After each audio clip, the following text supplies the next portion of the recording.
The Jamie Dyer Show. So now I'm joined by the organisers of a relatively new initiative called the Chichester Free Fringe. Now, there's so many people here that I feel like you need to introduce yourselves. Absolutely. Shall I go first? I'm Katie Bennett, and I am one of the producers of Chichester Free Fringe, and I'm also hosting alongside the lovely Josh Banner, so we could go next to Josh.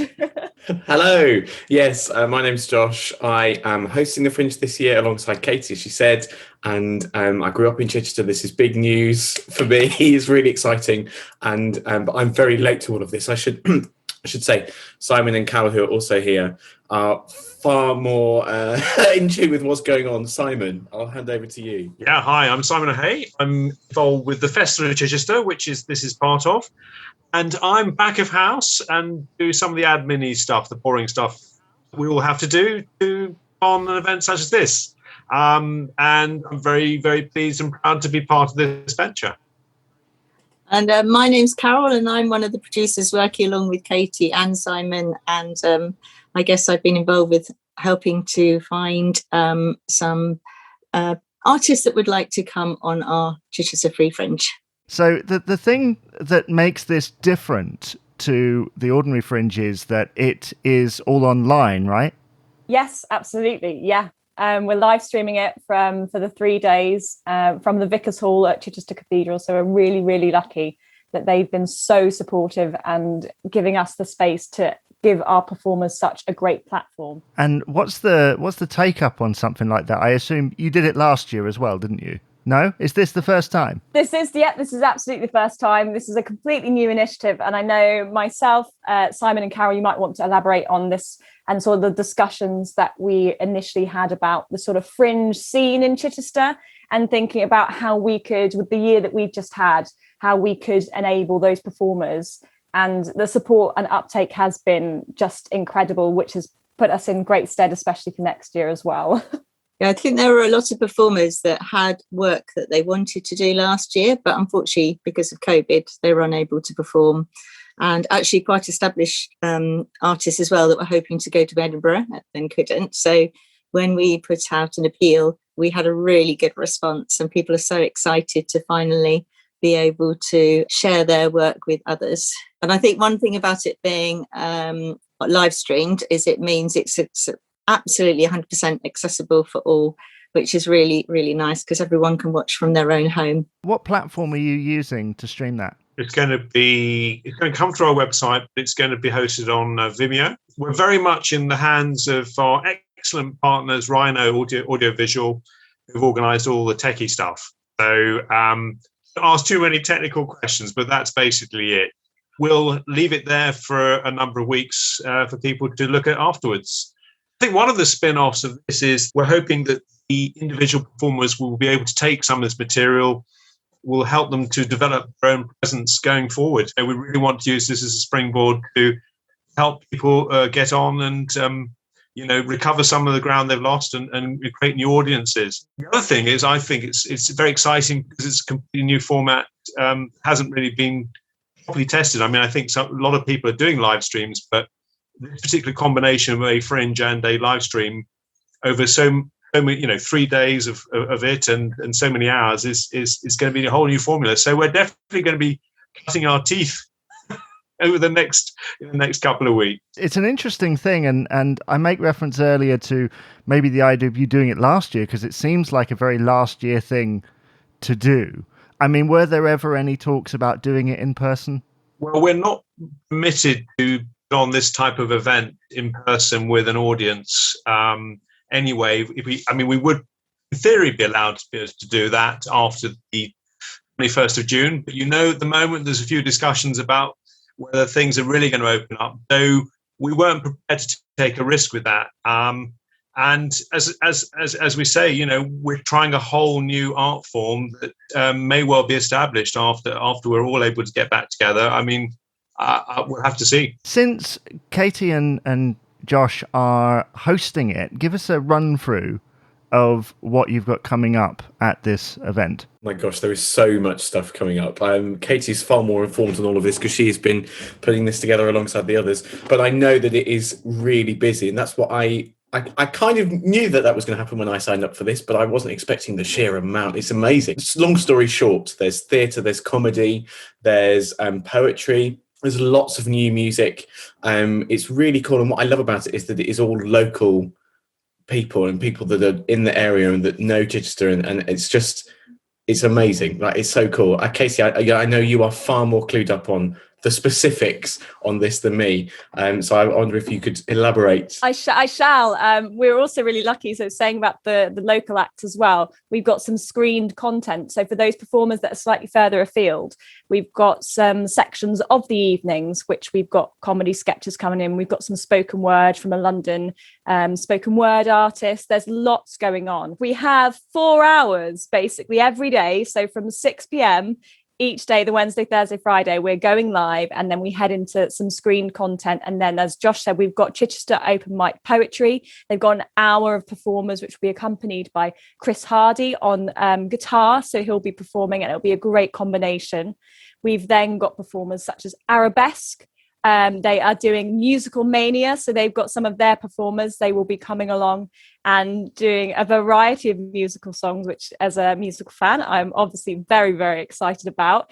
We've got a comedy musical duo, Russian and Royd, who are performing for us on the Wednesday. They're doing a half an hour slot, which they've got comedy songs from all different genres. There'll also be, what's nice for all our performers, we're hoping to get bits of interview with them all so they can talk about their social media platforms, where you can find them.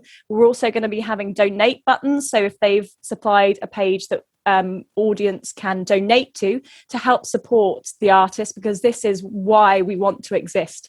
We want to give people a platform, and we want to be able to say to our audiences watching along at home that if they like their work, help support them, help pay for their travel to get to a gig. It's all these sorts of things, that it's not just paying for costumes. There's so many logistical elements that go into putting on a show. So we have Under London, which is a new one act play, which is going on Wednesday night, and they are from Chichester Uni. So it's great that we've got performers from the university. We have some from Portsmouth University. We've got them from St Mary's University in Twickenham as well. So we've had people get in touch because the opportunity has just been so called for and so needed, that the support. I had a message from one of our musicians, Rachel Hogarth. She's a singer, and she's going to be singing some beautiful jazz songs, a little bit of musical theatre too, just saying thank you to us as the team, because it has been such a well-needed platform that I think people have felt so out the loop and sort of felt, how am I going to get back into performing after the year that we've had? And that's so hard for some people to comprehend. And when you've got something like this, that we want to just be say, here you go, have a half an hour slot, have an hour, put your new play on. We want to see it. We want you to have that platform. And it's just been wonderful. But there's lots coming up, and I don't want to tell you everything. You can check it out on our website, which is chichesterfringe.co.uk, so you can find out all our acts and our schedule there. But we want you to go and have a little bit look at over our social media as well. There's lots going on. What's really interesting, just off the back of that, in terms of what you're saying about it being needed, I think not obviously it's needed for the performers, but equally people have missed out on watching and seeing live theatre and new music because of everything that's going on. And I think in that respect, this is really, really exciting, because it's not just, there's so much stuff. It's not just for a certain group of people or a certain age group. There is stuff that caters for everyone across the 3 nights. And that's what I think makes this really exciting and really special, just off the back of what you were saying, Katie. Considering that this is sort of tied into the Festival of Chichester, Simon, how does it fit in, and what else are they doing this year? Because obviously, because of restrictions and stuff, it must be fairly limited. Yeah, I mean, we've got about, I think, 85 different events over the 4 weeks. The festival starts just before the Chichester Fringe. It's on the 11th of June, runs to something like the 12th of July. Because the first week of the festival is still during the period of restrictions until the 21st of June. Hopefully, those restrictions will be released on that date. Basically, the Fringe forms the sort of the core of what the festival is doing in the first week. At the moment, it looks like it's business as usual for events after the 21st of June. So, yeah, have a look at sort of chichester.co.uk what's on. I'm not really here to make a big plug about the wider festival, but again, there's a wide variety of genres. A normal year, we put on at least 200 events. So we're down to about 75, 80 at the moment, but that's still a pretty good effort, I would say. And the Fringe is really giving the festival much more credibility. I mean, it's a great partnership, I think. It sounds like this event this year is going to be quite large. I mean, where can you go from here? You know, what's kind of your visions for next year? I know you haven't done it yet, but what's your visions going forward? Well, I think Katie could probably answer more specifically, but I mean, obviously 2022 is a year when a number of arts organisations are looking to do a whole lot of other stuff, but not just business as usual, but do some things that are a bit more special. In the Chichester district, there is a special initiative being set up between various organisations. Katie, I think you be more specific than me about that, I think. Yeah, so the Culture 2022, this huge festival where the Fringe is a partner in this. So we are hoping to be able to work with venues across the district and be able to get out for possibly a couple of weekends. Dates and other things are to be determined, and we would love to be in a position really soon to be able to say when we plan to do it. But there's lots of logistical things that we need to discuss and decide. But ideally, we would like to be able to offer this for longer. We would possibly look at the hybrid of the live stream, but also bring in that sort of Fringe that it is in a venue that's never been a venue before, and we were able to pair up with some technical teams and get lights and sound into the back end of nowhere and give it a completely new life. There's so many options, and we will just hopefully do it again. Carol, I know we've had some very exciting moments, and we sort of talking about the possibilities of what might be to come. I think also there's already artists that are wanting to book in for next year, which is super exciting.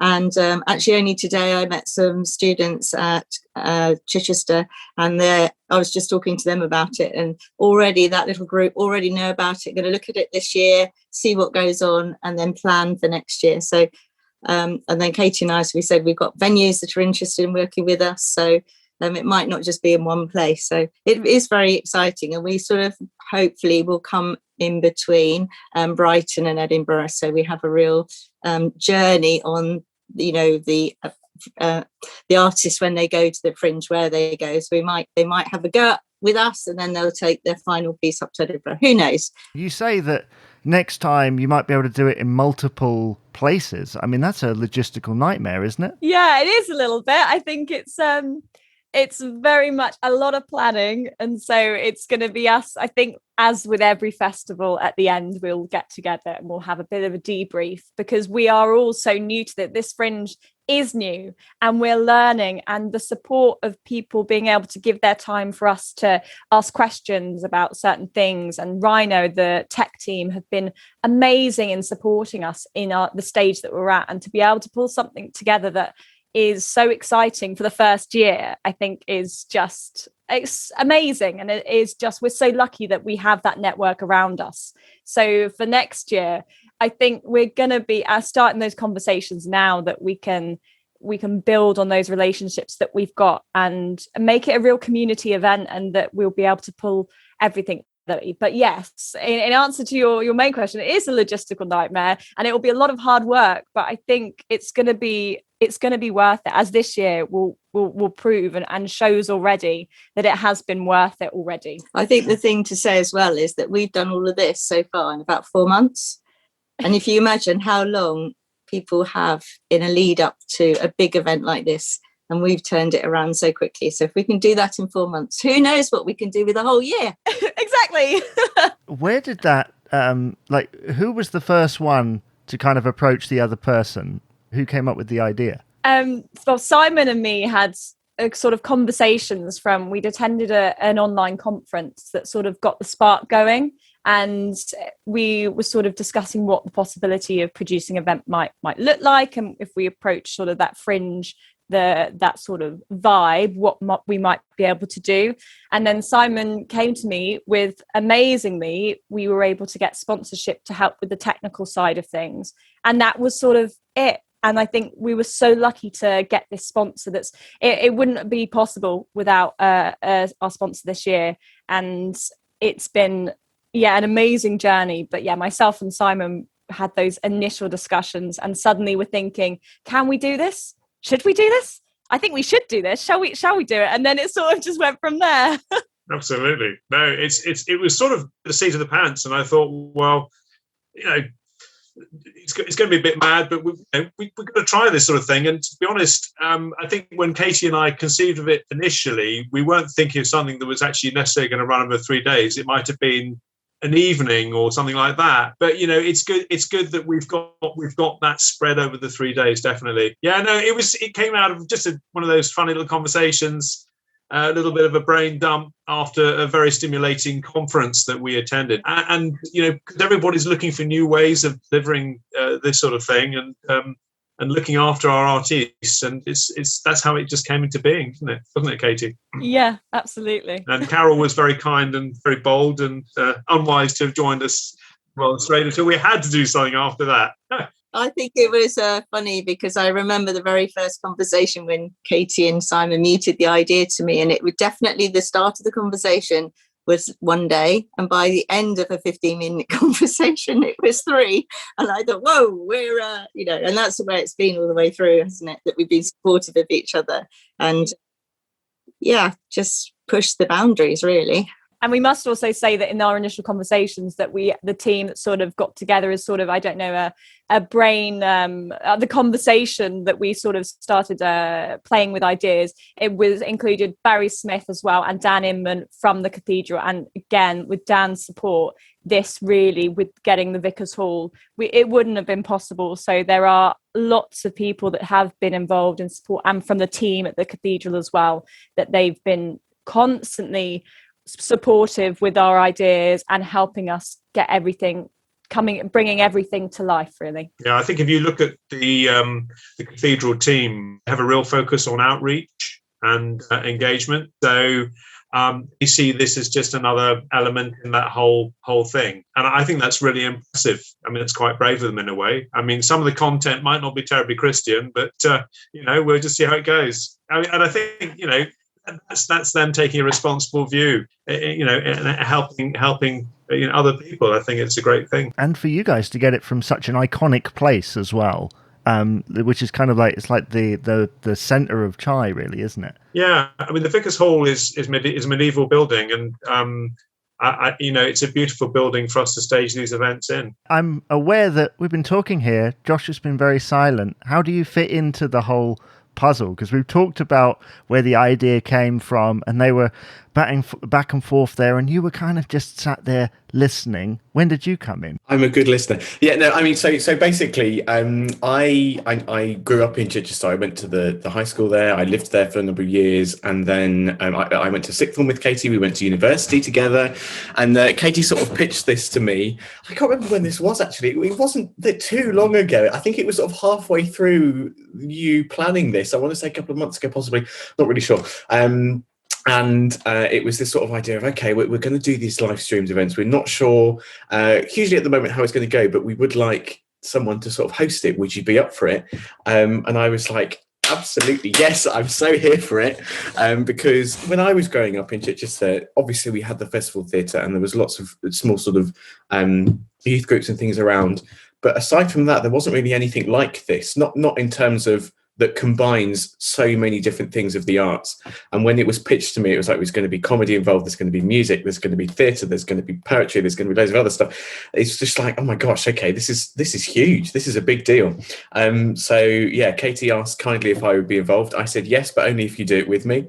And here we are. So that's kind of how I fit in. I'm very much a late minute addition to this. The others have worked incredibly hard to put all of this together. I'm just sort of here for the ride, but I'm so excited and really, really touched to have been asked to do it. So yeah. I also grew up in Chichester, and I know exactly what you mean. There's loads of art, but there's also very little as well, isn't there? It's this weird thing, isn't it? Because we've got one of the best regional theatres arguably in the country, on our doorstep. Chai Festival Theatre is incredible, produces incredible, shows. But aside from that, there isn't an awful lot going on. We're very proud of that, as we should be. But aside from that, there's not an awful lot else, particularly sort of widespread, I guess. So that's what makes this really exciting. And I think, as I sort of mentioned, that thing of, when I was growing up, it was this thing: if you wanted to go into the arts, you needed to move to London. If you wanted to do anything creative, you needed to move to London, which is what I did.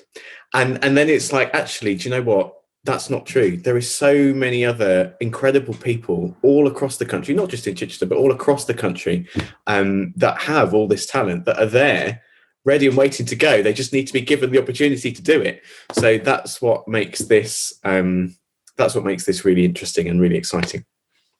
Another question that's just come to mind is, like, when you're picking the people, because you must have had so many people because of that need for it come forward and say, oh, I want to be part of this fringe. How did you go about picking who was going to perform? Well, to be honest, we tried to give everybody a shot. So because we were new, we did get a lot of submissions, and hence why now we are sort of running at 4 hours each day, that we have made slots. If they were half an hour, we've made the opportunity for them, or the musicians that have come forward, we've got different like slots for them, and sort of an evening where we mix up different styles of music and things like that. And even a couple of latecomers, we've been able to give them the opportunity to slot in. And that's what we wanted to do. And I think next year, I reckon it will be harder, but hopefully we'll have more time, but it will be harder to give everybody that shot. But I think everybody that applied in some form or another, if it's screened or if it is performing live, we've been able to get them in. And I think one thing that I know me and Carol have spoken about is the fact that what makes us slightly different is that in the way that we're running it as sort of producers and bringing it forward, that we want to be able to mentor in a way, because some of these shows are straight out of uni. And I mean, I'm going on 25 now, and when I sort of graduated, there's so many questions you have, and our university was really quite good in the respect of I studied acting, and they gave us sort of 10 pointers that we need to know coming out of university, and sort of what if you're going to make your own work and get a company and all do different jobs and agents and sort of your contacts. And there's a variety of things that you learn. But when you're actually applying to be doing something in a fringe, there's a certain amount of mentorship that you wish there sort of was. And you wish you had a little bit of guidance. And that's what's been quite nice, because we've all had connection with each of our performers, either via the phone, on Zoom, on email, and just been able to speak to them. And we've got a fantastic musician, Jay David, who is local. He lives in Bognor. And I had a great Zoom with him the other day, and he's fairly new. He was asking about fringes and just sort of what it was in general, how many were there, they all on at the same time. And it's these sorts of questions that there's no silly questions to ask. And that's the thing, that sometimes you get that little bit of, in a theatre world, which is quite common, you get that sort of elitist feel. Sometimes you don't feel it's for you. And you want to be in a safe place to test your work, to be able to ask questions, to then go on stage and go, I'm not sure if that worked. Can you give me just a pointer from and obviously theatre and comedy is so subjective, and everything is completely to the individual's taste. And for example, on the Friday night, our final slot, as it were, is from 9. We're doing a comedy night, and we have all female comedians and performers, and I'm so excited about this. And we have 2 stand-ups who've never done it before. They're both comedically talented, but they've not done stand-up. So this is the point for them to test. And you have the work in progress performances from comedians. They do it all the time. And that's something that should be celebrated and recognised. And for a young performer, that's sort of not as known as much.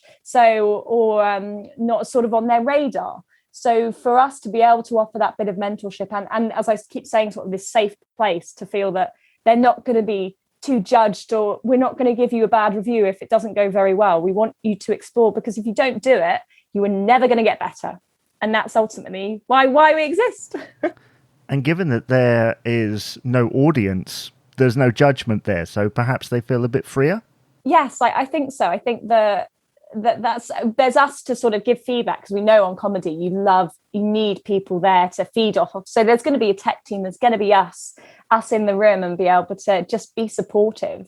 And I think that is the thing with this musician Jay David, talking about his set and actually using it as an opportunity for him to go, can I chat to the audience? What shall I do? Because that's not questions he's necessarily thought of before. And I said to him, well, use this as an opportunity to see what works for you. Because if it doesn't work now, the next set you do, you will maybe do a little bit more of a story, or tell people, or talk to the audience, or don't talk, and just go with the flow of the music, and each to their individual style.